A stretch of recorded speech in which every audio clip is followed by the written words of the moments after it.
Hello, this is Harold Munro, Editor-in-Chief at the Vancouver Sun and Province, and joining me is Katie DeRosa from the Legislative Bureau in Victoria, our legislative reporter. Hi, Katie. Hi, Harold. Nice to be chatting with you. Yes, back for another week. You wrote last week about how two women MLA from opposite political parties were facing a barrage of death and sexual assault threats, and so they joined forces to identify their abusers. Can you tell us more about that story? Yeah, I mean, I think it was an example of a small snippet of some of the online abuse and harassment that women politicians get, and unfortunately, it ramped up to a point where both Selina Robinson, who's the Minister for Post-Secondary Education, and Elenore Sturko, who's the BC United critic for mental health, they were both receiving very similar emails that were way beyond just disagreeing with their policies. They were full-on death threats, very aggressive, and so they both reported the emails to the legislative services, and from that they realized they were both getting similar emails. And actually, I talked to the sergeant at arms told me that it was actually 9 MLAs and 5 staff who were getting emails from who believed to be the same person. And so Selina Robinson and Elenore Sturko reported the incident to the police. They made sure, because Elenore Sturko was a former RCMP officer, she made sure the files were linked, really pushed to make sure the file was taken seriously, because what Minister Robinson raised was she was concerned that online threats are still not treated as seriously as a death threat or someone physically knocking on your door or someone coming to your constituency office. So, she felt like they really needed to push for both police and the legislative services, protective services here at the Ledge, to take it seriously. So basically, it was months and months. They finally got the person's name and a photo, just so that they can be aware if this person went from online threats to in person. Minister Robinson said she was nervous, and Elenore Sturko as well. They were nervous being out in public because they didn't know who was behind this. And so the person has been arrested, but the investigation is ongoing, so no charges. There was feedback to them that the person had severe mental health issues, so of course that's a factor for police. But I think it raised the awareness as well of how politicians can work across parties. Like, they both said that this is an issue that is nonpartisan. They put aside whatever disagreements they might have during question period and really tried to have a united front to deal with these threats. Well, and this is becoming a problem. I mean, even for, female journalists like yourself, for racialized people and journalists and politicians, it's really becoming a problem. Is there anything that can be done within the walls of the legislature to provide greater protection, or does it need to be done? Well, the Sergeant at Arms, Ray Robitel, who I spoke to, he said that they have increased their kind of their digital screen for being able to pull emails that might be threatening. He said they've seen a huge spike in such emails being directed at MLAs. So the pandemic was a big factor.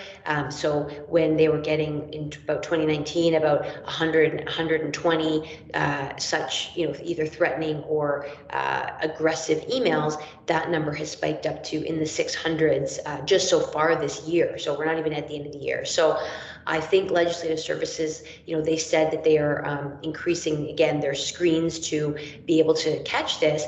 But again, a lot of this goes to federal responsibility, maybe regulations around some of these social media platforms like Twitter, like Facebook. They kind of need to also step up and do a bit more to perhaps crack down on these online threats, which will often come through social media. So I think it sounds like we're really still catching up to these threats, and really, again, not taking them as seriously as we would in-person threats. And it seems like that's changing, but quite slowly. Right. Well, you mentioned that Sturko and Robinson work together on this across party lines. You see them every day away from question period when they do go at each other, again, policy wise, not personality wise. But how do you find the those across the political spectrum, how do they get along away from the legislative battles? Yeah, I mean, I think it depends who it is. I mean, there might be some politicians who have quite a grudge against each other, and they might not be as friendly. You know, and especially if something recent had happened where they were trading jabs, and you know, sometimes in question period, it unfortunately does cross to the personal. Usually, they try and keep it fairly policy based, but we have seen people lose their temper and say things that you know, but I think outside of question period, it you know, a lot of MLAs will say, you know, we talk about policies. I mean, Sonia First No has talked about that with, you know, talking to other MLAs and how they really can form a strong coalition sometimes about some issues, even being on committees. There's a committee on improving the drug policy and mental health policy, and Nikki Sharma was leading that, and it really was quite united across all parties on demanding, I guess, better mental health care. So, you know, I do think there are times where we see a lot of cross-party cooperation, and again, that's not publicized as much because it's not as exciting of a news story if everyone's getting along. So I think the question period barbs are get a bit more attention, but certainly there's a lot of you know, of that cooperation going on. Right.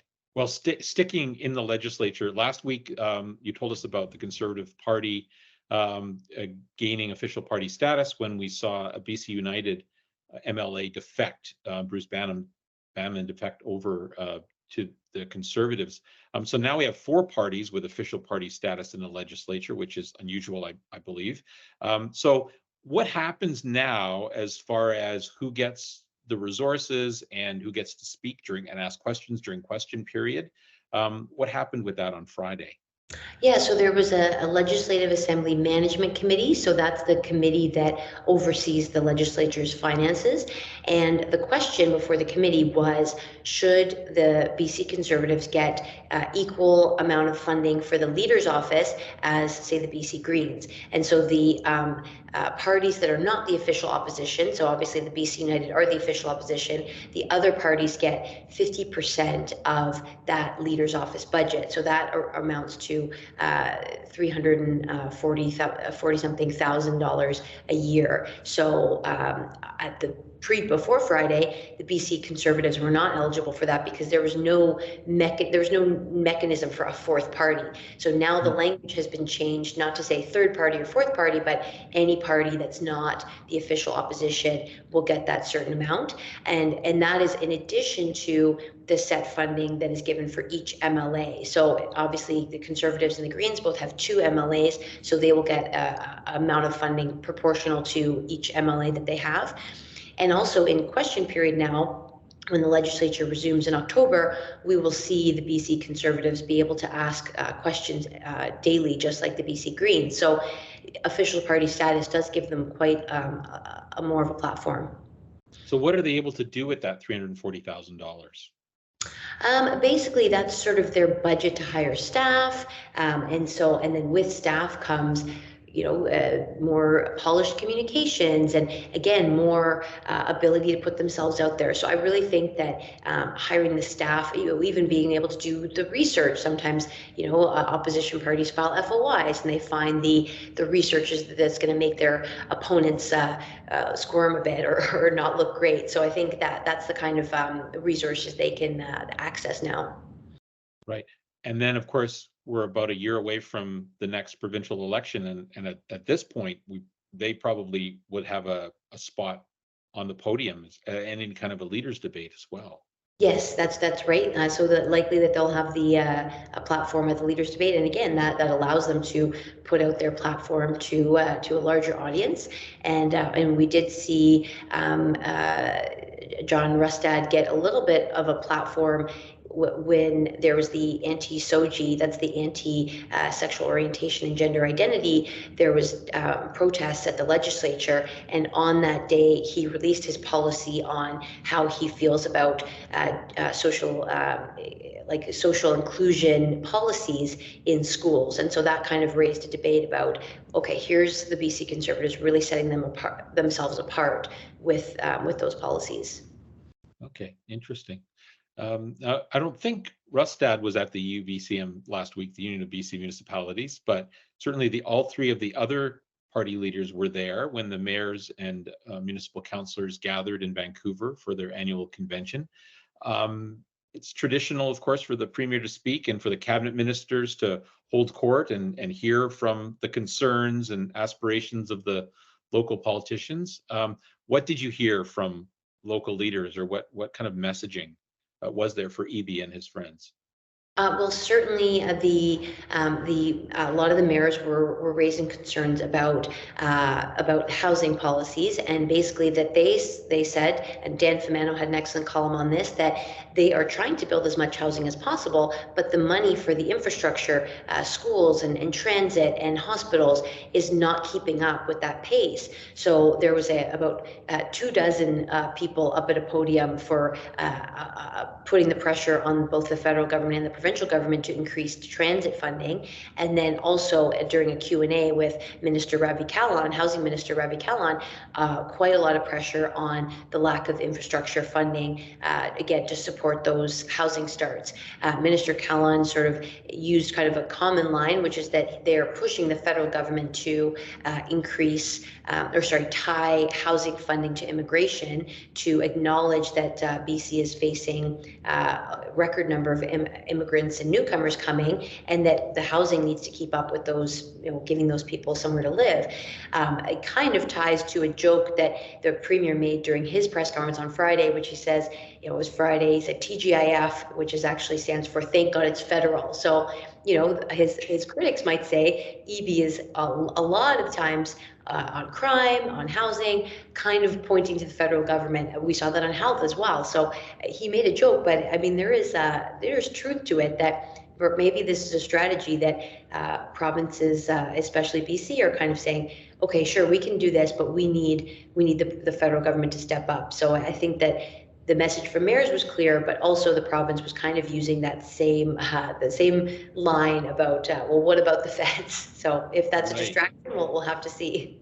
Well, and it's a good point, but it's of course it's no joke for the local mayors and councillors who, if they're still three years away, I guess, from another election, but every project they approve that has community objections over concerns about transportation or schools or community centers, that's another knock against them that could hurt them at the polls next time. So I guess they really do need to all get aligned on this if you're going to get buy-in from community.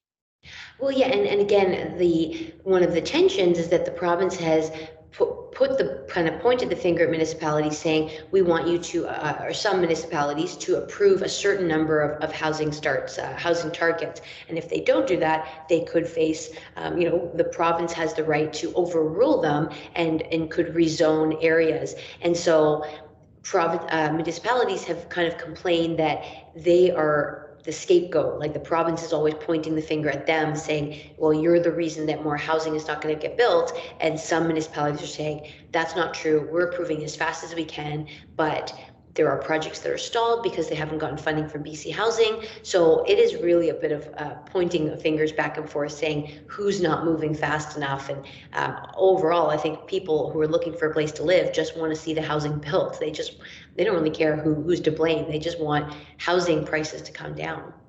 Yes. All right, Katie, thank you. Look forward to our chat again next week. Thanks, Harold. Nice to talk to you.